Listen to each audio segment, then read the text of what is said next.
Hi everybody, I'm Sonia Choquette. Welcome to my channel, and I am so excited to talk to you about something that keeps coming up from my clients over and over again, and that is simply this. What is a karmic relationship, and why is it so difficult? And that is a big question, and one we need to have some insight into because we all have them, and yes, they are all very difficult.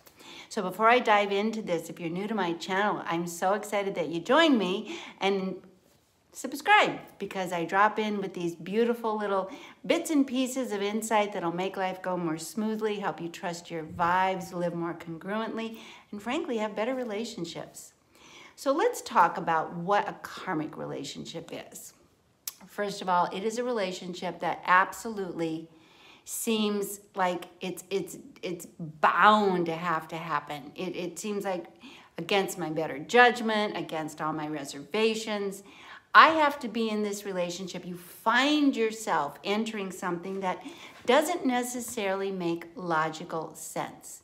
Now, a karmic relationship it doesn't have to be romantic, by the way, although many are.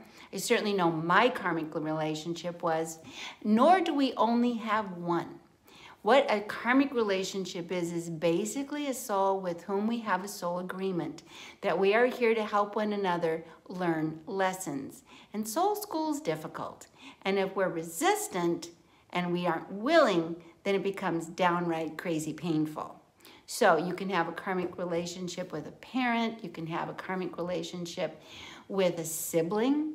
You can have a karmic relationship with someone you work with. You can have a karmic relationship with someone you date, someone you marry. You can even have a karmic relationship with a child.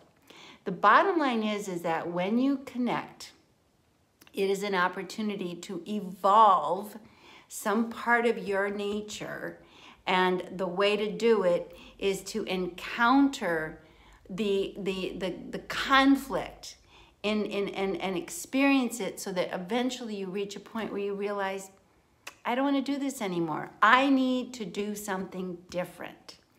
So some of the signatures of a karmic relationship are questions like, why am I in this? And why is this so difficult? And why don't we get each other? And why do we struggle so much? And why am I staying when it's clearly so not okay and not fun and not happy? And again, it's because you have lessons to learn from one another. You are each other's teachers. You are each other's guides. You are each other's mirrors of blind spots.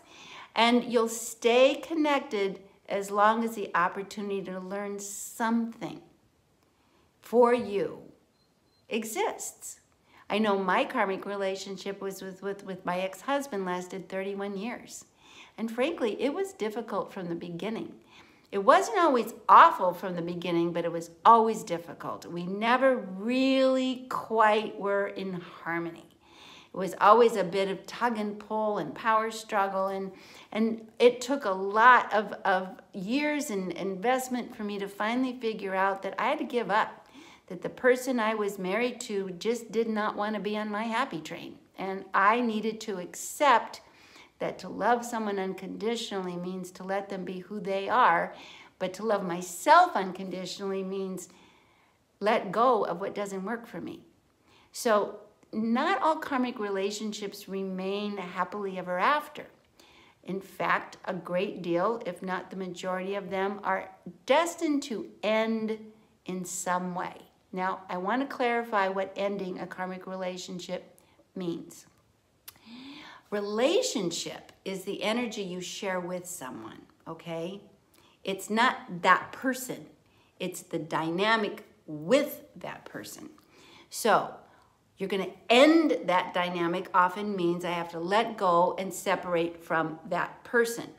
Sometimes when you get to that point, and how do I get to that point? You'll know. Just like what compelled you to get in, eventually, when your learning experience has gone through its full opportunity, you will be equally compelled to get out, or you will be miserable. And no, I am making a decision to stay in that goes against my better self-love that's going against what my spirit tells me, and you'll know it. So we stay in karmic relationships too long because we get complacent, we get insecure, we rationalize I'm too far in, I can't get out. But the moment you're not learning anymore, it does become unbearable. And it does feel like a massive self-betrayal to stay in it.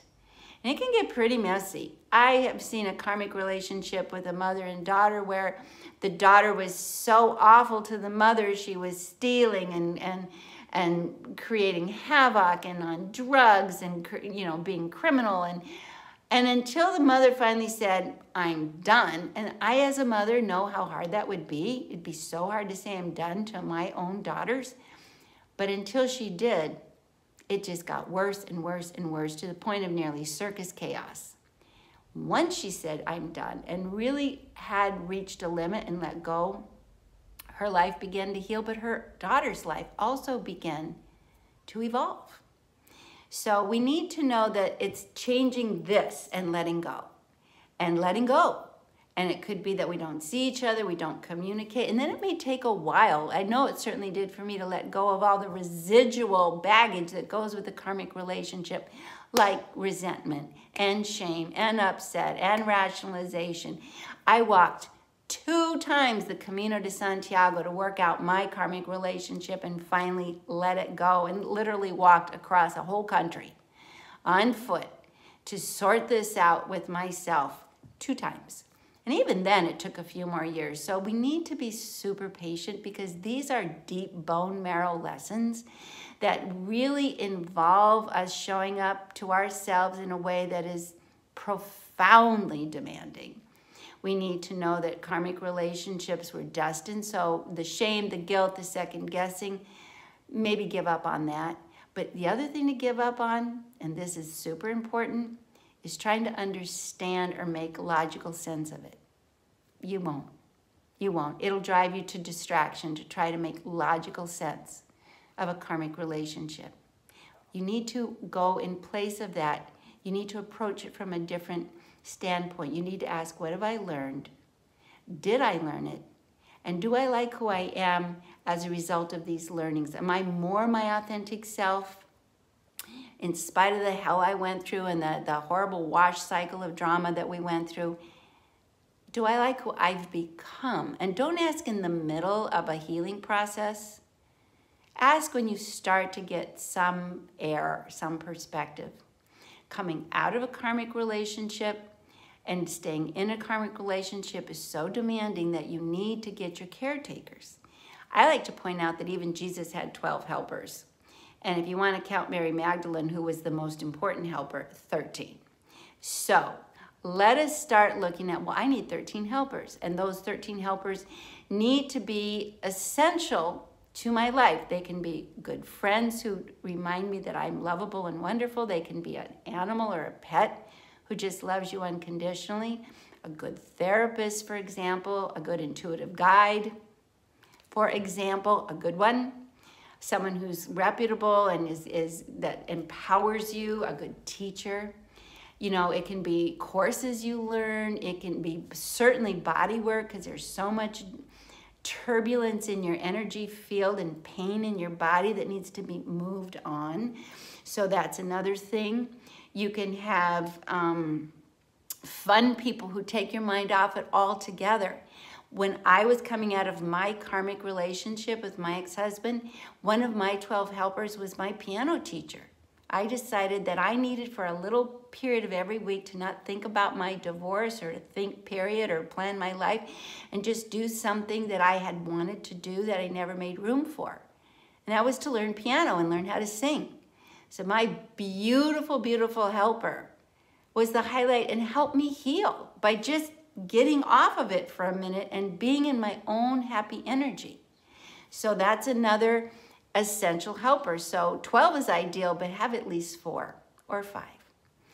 Music can be a helper. And if you need to sing the blues for a while, sing them out loud. But have certain things on the playlist. I want you to have certain things on the playlist that really just remind you of when you were happy. So play some songs and sing some songs of a time when you felt really free and joyful. So I just want you to know that we all have them. They're not here to torture us. They're not here to ruin your life. They're here to help you grow. And you chose them, believe it or not. And you don't have to remind yourself of that when you're in the midst of pain. Just say, in time, this will make sense. In time, I will heal. In time, this will make me more of who I really am. And I'll give it the time if I need to. So if you need some guidance, I have written a lot of books. And if you haven't read them, you might enjoy in particular. I have a couple books that would really be helpful to this. One of them is a book that I wrote called Tune In. And it talks about the 4 stages of spiritual growth.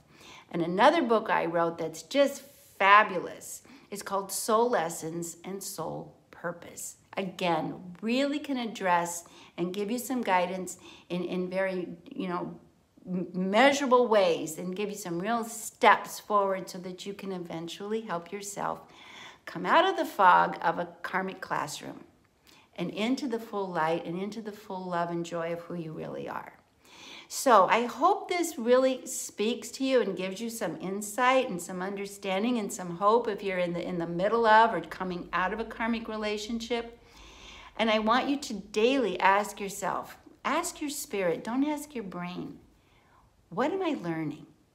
What am I supposed to learn in all of this? What is the benefit? What is the learning? For me, the learning was not to take responsibility for another person's unhappiness and try to fix it. Huge, huge.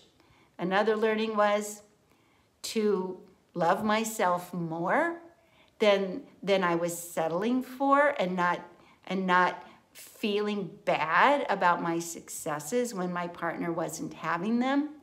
Huge, because I got a lot of what I call the stink eye on that. And this was not fair to me. And I learned that I was controlling in my effort to do so much good. I was interfering with my partner's ability to look at his own life honestly because I was so busy trying to fix it. And you know what? I don't do that anymore. And that gave me a lot of time to enjoy myself and enjoy life and fall in love with me and no more drama. So there is light at the end of the tunnel, but you have to go through the tunnel because it's going to be something your soul wanted. So believe that and have faith in that and have patience. Again, thanks for tuning in. It's been a real pleasure being with you today. If you haven't subscribed, give it a try. Subscribe for a minute. Check out my book, Tune In. That could be very helpful. Also, I have a second book that might be very helpful. It's called True Balance, which is recipes and remedies to care for your spirit. So it teaches you how to love yourself. And again, and my third book, I've written a lot, Soul Lessons and Soul Purpose. So that's a quick message for you this week. I send you all my love, and I want you to know you found your way here by your intuition. It wasn't by accident, and I hope we become friends. All my love. Bye, everyone.